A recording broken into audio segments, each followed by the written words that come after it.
Bismillahirrahmanirrahim. Dan daripada Sayyidina Ali bin Abi Thalib bahwasanya berkata ia,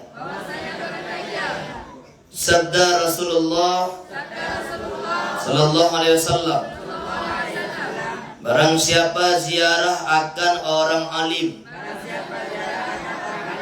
yakni pada kuburnya, kemudian membaca ia di sisinya akan satu ayat daripada kitabullah, niscaya memberi akan dia Allah Ta'ala dengan sebilang-bilang sejumlah langkahnya satu mahligai di dalam surga, dan adalah baginya dengan tiap-tiap satu huruf yang dibacanya di atas kuburnya satu mahligai di dalam surga daripada emas, seperti yang tersebut di dalam Riyadhur Rayyahin. Jadi disebutkan li Imam Sayyidina Ali karamallahu wajhah, beliau merupakan menantu juga sahabat Rasulullah yang paling muda. Beliau menyebutkan bahwa Rasulullah pernah bersabda, ugali Nabi, barang siapa ziarah akan orang alim, yakni pada kuburnya, to yang ziarah kubur alim. Bak surah hanya ino, tajak bak makam Tengku Syekh Kuala, tajak bak makam Abu Syih Ulai Titi yang Nadi Lam Sayun, dan ulama-ulama lain. Dan ziarah kubur ulama. Barang siapa yang datang ke kubur ulama, berziarah ke kubur ulama, kemudian sesampainya di kubur ulama itu dia membacakan ayat Al-Quran, membacakan ayat Al-Quran daripada surat Ikhlas dan ayat-ayat lainnya. Tomantang yang jabak kubur orang alim, kemudian dia baca ayat di sisi kubur orang alim, niscaya gejuk oleh Allah untuk setiap langkah yang dia langkahkan tadi itu satu mahligai di dalam surga. Andai kata keberangkatan tanya dari DMW, tajak Syekh Kuala contoh, paduk beribe boh langkah, andai kata tajak dengan tapak, maka per langkahnya bernilai satu mahligai di dalam surga. Yang pahala aja bak kubu orang alim, watetro kenan dah baca tikra dua akra ayat, dah baca tikra dua akra ayat.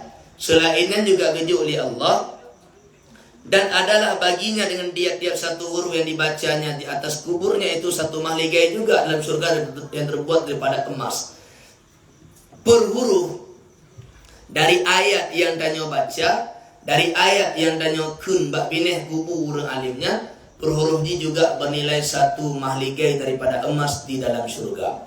Langkah danyo per langkah geanggap je ke tabah meligo dalam surga, per huruf iaitu bit berbabah danyo wate danyo tabaca ayat-ayat di sisi kubur alim ulama, maka nyan juga termasuk dalam kategori mendapatkan meligo di sisi Allah Subhanahu wa taala dalam surga tengok. Maka berdasarkan hadisnya, ziarah kubur itu boleh. Je malah dianjurkan, disunatkan ziarah kubur. Nabi Muhammad setiap hari Jumat ziarah ke Baqi'. Apanakan ada riwayat yang mengatakan tidak boleh ziarah kubur. Orang-orang menyebutkan bahwa ziarah kubur itu haram. Adik-adikku sekalian, Nabi Muhammad pernah berkata pada para sahabatnya, kuntu adalah aku nahaitukum an ziyaratil qabri, aku melarang kalian untuk ziarah kubur. Nabi waktu permulaan Islam gelarang sahabat ziarah kubur.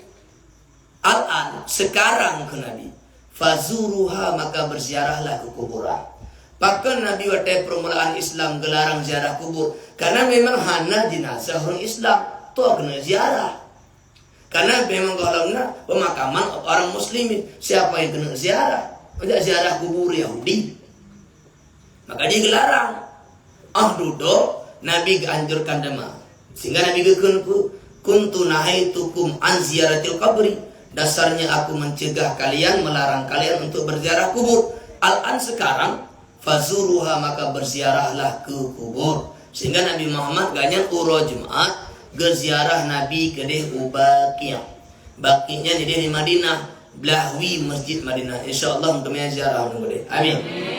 Ya. Nabi Muhammad sendiri berziarah.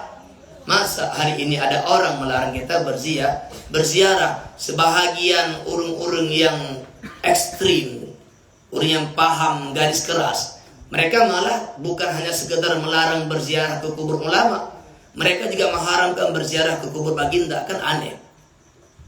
Melarang berziarah ke kubur baginda yang ada di kota suci Madinah.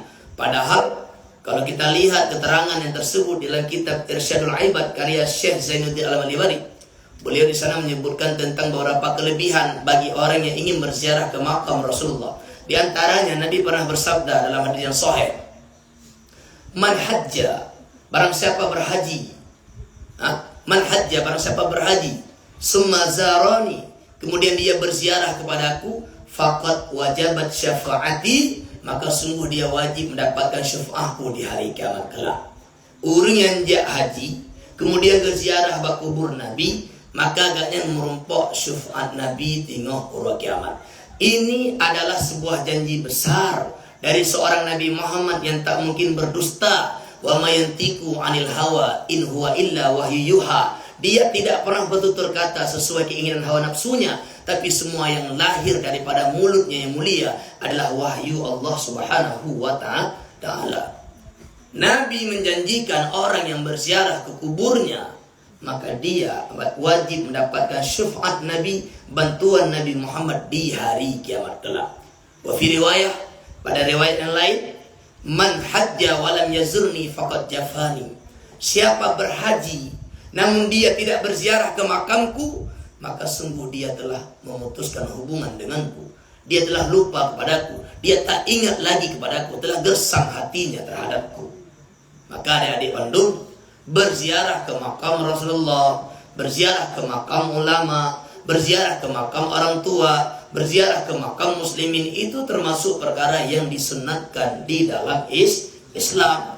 Malah gereja adanya bak orang abi humu, gereja bak kubur, kalan kiban perumpamaan agar dia ingat ke akhirat, dia ingat ke mati. Apalagi nyan kubur orang alim. Sayyidina Ali meriwayatkan Nabi pernah berkata, barang siapa yang berziarah pergi ke kubur orang alim, dia bacakan di sisinya ayat-ayat Al-Quran, maka perlangkahnya bernilai 1 mahligai. Per huruf yang dia baca di sisi kubur orang alim itu juga bernilai mahligai. Jika kau bacakan ayat yang banyak, jutaan huruf yang keluar dari mulutmu, maka jutaan mahligai Allah sediakan untukmu di hari kiamat kelak.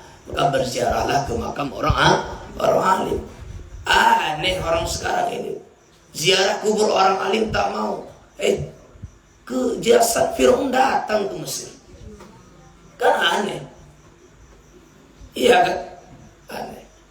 Maka adik-adik sekalian, berziarah itu adalah sebahagian daripada syariat anjuran di dalam Islam. Dianjurkan. Malah Abang pernah baca di kitab Ar-Ruh.